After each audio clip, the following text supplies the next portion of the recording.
butanya mata hati menjadikan lalainya terhadap Allah. Butanya mata hati kita itu menjadikan lalainya ruh terhadap Allah. Tidak hanya di luar aktivitas sholat, di dalam sholat pun itu pasti terjadi. Kita lalai. Makanya di situ kan ada tiga tingkatan orang yang sholat itu. Nanti diizinkan saya mengurai ilmu sejati mboten asal mboten asal ya. Nek angsal sebetulnya itu Bapak Ibu tidak ada kontradiksi terhadap tauhid. Nanti sekarang kita bicara golongan sahun, kedua golongan khosyi'un, ketiga golongan daimun.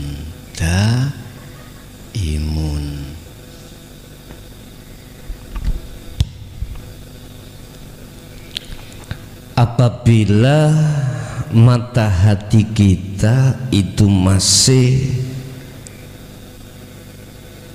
dalam zona tertutup atau mata hati yang buta, mesti kita masuk golongan sahun.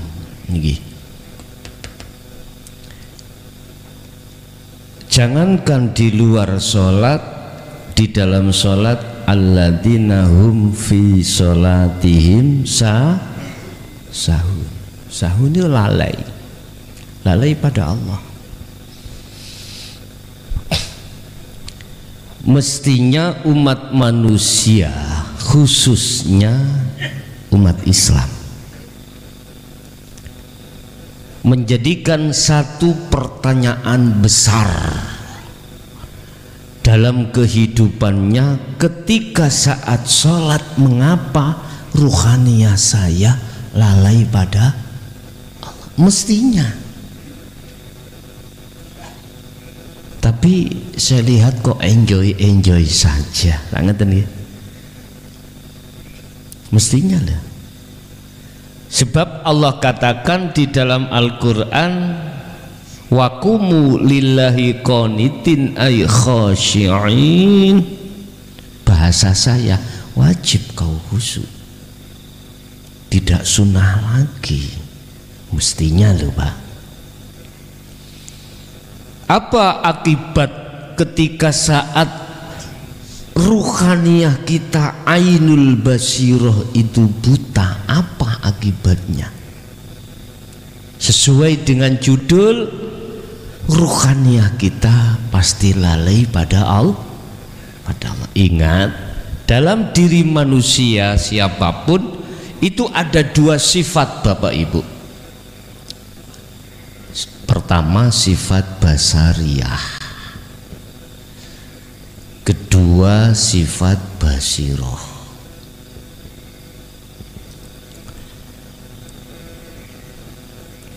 Niki kok keterangan ilmu sejati.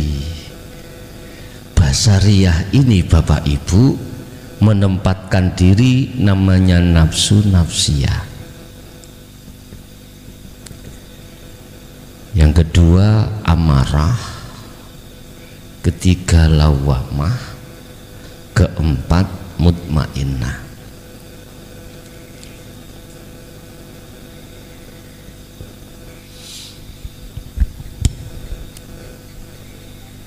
Dalam ajaran ilmu sejati itu yang disebut dulur papat limo pancer. Pancernya siapa? Hidup. Bahasa tauhid Allah Subhanahu wa ta'ala. Di dalam ruhaniyah itu Allah sertakan komponenane ruhaniyah. Kalau komponenane jasmaniyah iki yo ada tangan, ada kaki, ada kepala dan sebagainya. Tetapi di dalam ruhaniyah itu juga ada komponen. Artinya Allah menyertakan dua sifat basyariyah dan basiroh. Basyariyah menelorkan, tahu menelorkan ya? Menelorkan sama mengendokkan. Allah kasih kui nafsu nafsiyah dan amaroh. Dua nafsu iki karakternya adalah innan nafsa la amrotum bisu ngejaelek. Ruhaniyah lewat nafsu dua itu menjadikan sifat basyariyah untuk menghujam, memerangi ruh itu. Bagaimana caranya ruh itu melalaikan Allah? Akhirnya dengan apa sifat basyariyah nafsu nafsiyah dengan amarah untuk melalaikan kita pada Allah? Alhaakumut takasur hatta zur,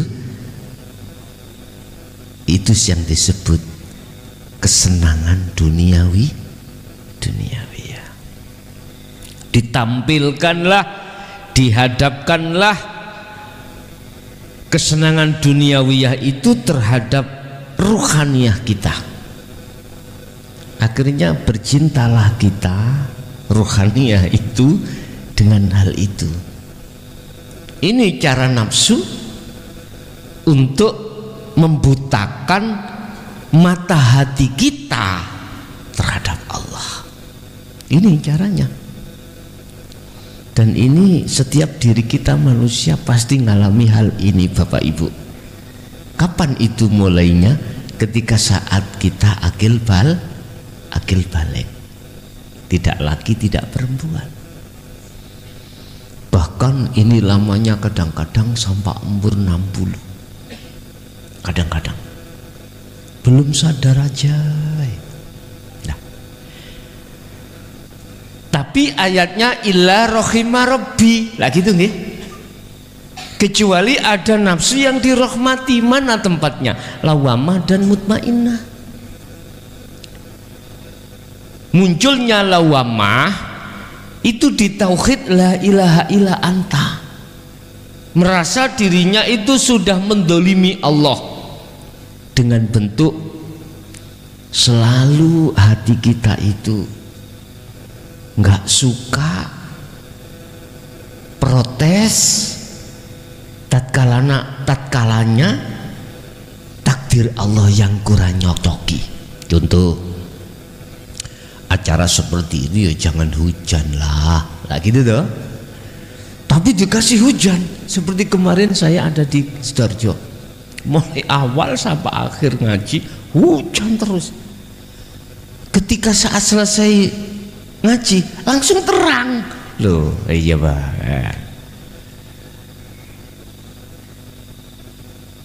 Ruhaniyah kita seakan-akan menolak, ganjel. Ibu nggih Pak. Lah, memang nafsu nafsiyah itu menciptakan beberapa sifat yang tidak diperbolehkan Allah untuk muncul, termasuk takabur, riya, hasud, sum'ah dan lain sebagainya. Kalau amarah sukanya itu muring-muring, marah-marah. Bahasa Belandanya adalah bludruk. Nggih, bludruk. Tahu bludruk nggih? Tahu bludruk. Enggak kena kesenduk titik. Wais. Bapak Ibu hadirin, inilah yang dikhawatirkan Rasulullah. Sebelum Rasulullah wafat, salah satu pesan terhadap kita sebagai umat pada saat itu, para sahabat, besok itu umatku perang yang amat besar itu adalah melawan hawa nafsu. Lah, dengan adanya nafsu nafsiyah dan amarah yang mengiting menyertai ruhaniyah inilah Bapak Ibu, akhirnya ruhaniyah ini buta terhadap Allah, buta karena sukarianya, cintanya ruhaniyah kita terhadap nafsu lewat kesenangan dunia. Apa yang terjadi? Subhanallah, sahun itu pasti golongan kita. Walaupun setinggi apapun ilmu kita, setinggi apapun, apakah ilmu Qur'annya, ilmu hadisnya, ilmu fikihnya, ijma' qiyasnya, pasti enggak berdaya Bapak Ibu melawan nafsu nafsiyah dan amarah. Gak akan berdaya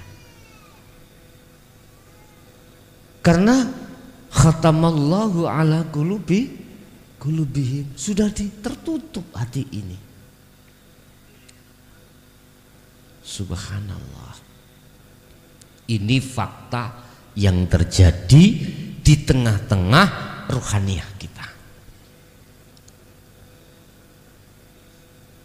Dengan begitu Allah mengutus utusannya yang disebut Muhammad sallallahu alaihi wasallam bil huda wa dinil haq, dengan membawa petunjuk.